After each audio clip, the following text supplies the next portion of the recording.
Stock x ray इसमें हम बात करेंगे आज एक ऐसे काउंटर की जिसको कि हमने काफ़ी नाम सुनते थे, इंडिया बुल रियल इस्टेट, और उसका नाम भी चेंज हो गया, इक्विनेक्स इंडिया डेवलपमेंट लिमिटेड हो गया। अब उसमें खबर हाल में ये भी आई थी 7 जनवरी को कि एनसीएलटी ने इनकी एम्बेसी ग्रुप के साथ मर्जर को मंजूरी दे दी है।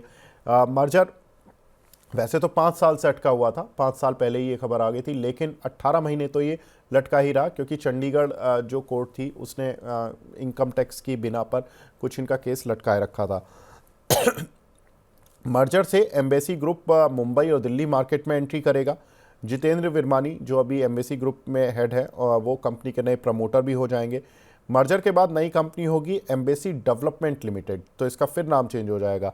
एम्बेसी ग्रुप का कारोबार दक्षिण भारत में है और एम्बेसी के 11 प्रोजेक्ट्स का मर्जर इस कंपनी के एग्जिस्टिंग प्रोजेक्ट्स के साथ होगा।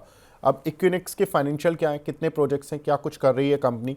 कंपनी के 15 प्रोजेक्ट्स हैं। दिल्ली एनसीआर और मुंबई रीजन में सबसे ज़्यादा प्रोजेक्ट्स हैं इसके, और मुंबई में तो इसके काफ़ी कुछ प्रोजेक्ट्स जो हैं वो ऑनगोइंग हैं। लोअर परेल जैसी बड़ी जगहों पर इसके अच्छे खासे प्रोजेक्ट्स चल रहे हैं। कंपनी के पास करीब 3227 एकड़ की लैंड बैंक है और इन्वेंट्री की जो वैल्यू है वो करीब 18,239 करोड़ रुपए है। कंपनी का Q3 रिजल्ट्स भी आए थे 10 तारीख को। रिजल्ट्स ठीक थे, कंपनी प्रॉफिट में आती हुई दिखाई दी। अप्रैल दिसंबर में अगर ओवरऑल देखें तो कंपनी के रेवेन्यूज़ करीब 1000 करोड़ रुपए के रहे हैं और ओवरऑल प्रॉफिट कंपनी का करीब 35 करोड़ रुपए रहा है।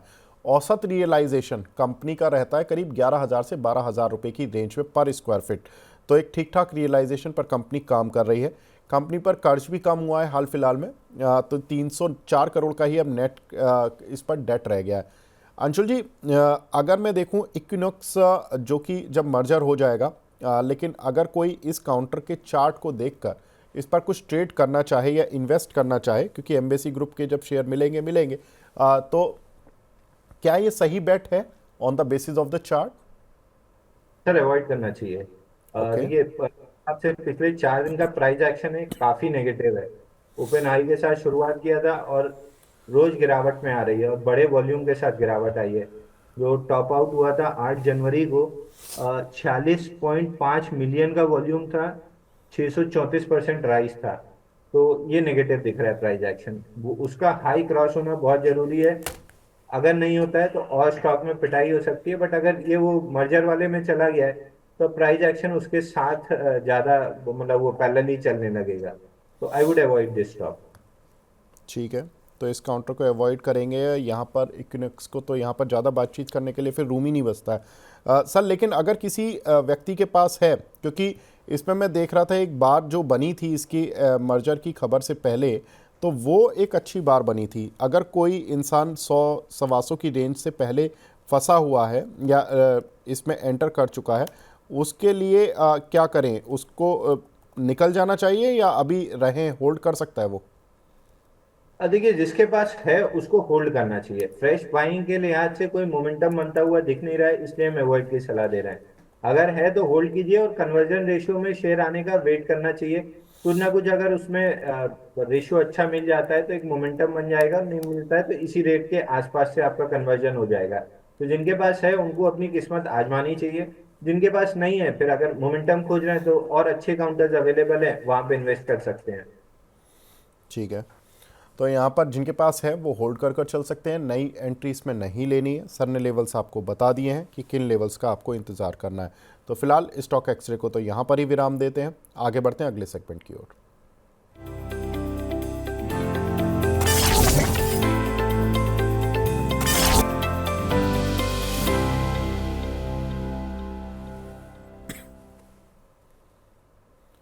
अब बात करेंगे हम टॉपिक्स की।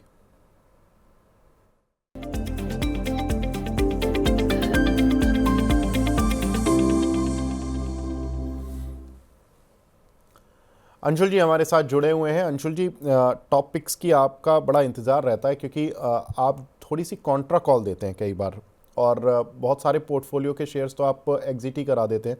तो जिसमें एंट्री देते हैं वो लोग बड़ा बेसब्री से इंतज़ार करते हैं कि सर कौन सा काउंटर है जहां पर बुलिश है। सर बताएं, कहीं बुलिश हैं क्या?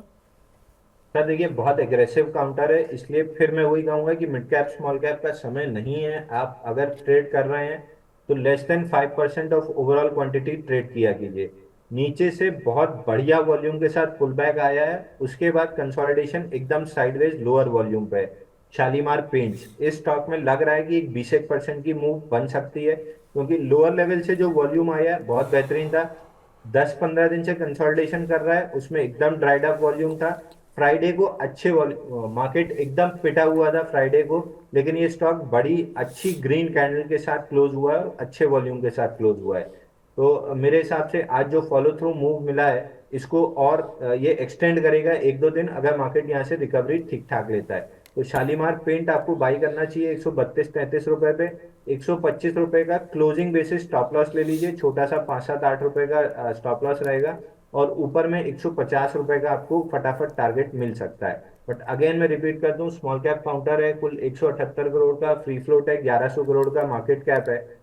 चलने पे आया 20-30% फटाक से चल जाएगा।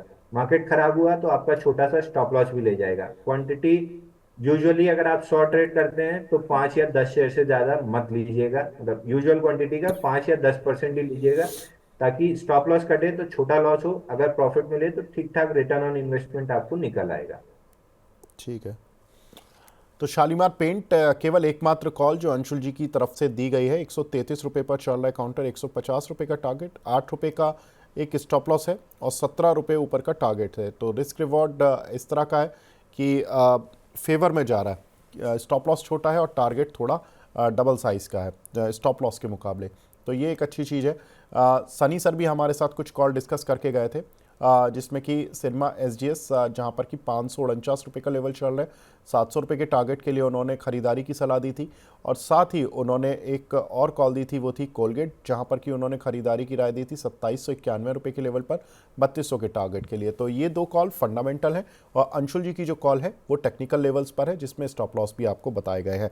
अंशुल जी कुछ डिस्क्लोजर देना चाहेंगे? सर, मेरे पर्सनल पोर्टफोलियो में रिलायंस है और बैंक 20 है, बैंक निफ्टी का ईटीएफ। इसको छोड़ के कोई भी मेरे पर्सनल पोर्टफोलियो में नहीं है। लेकिन जैसे जेएसडब्ल्यू इंफ्रा हो गया, जियो फाइनेंस हो गया, ये सारे स्टॉक्स क्लाइंट्स और फैमिली के पोर्टफोलियो में जरूर है। बिल्कुल। तो ये डिस्क्लेमर भी हमें अंशुल जी की तरफ से मिल गया। अंशुल जी, आप हमारे साथ जुड़े, बहुत बहुत शुक्रिया सर हमसे जुड़ने के लिए और अपना कीमती समय देने के लिए। धन्यवाद।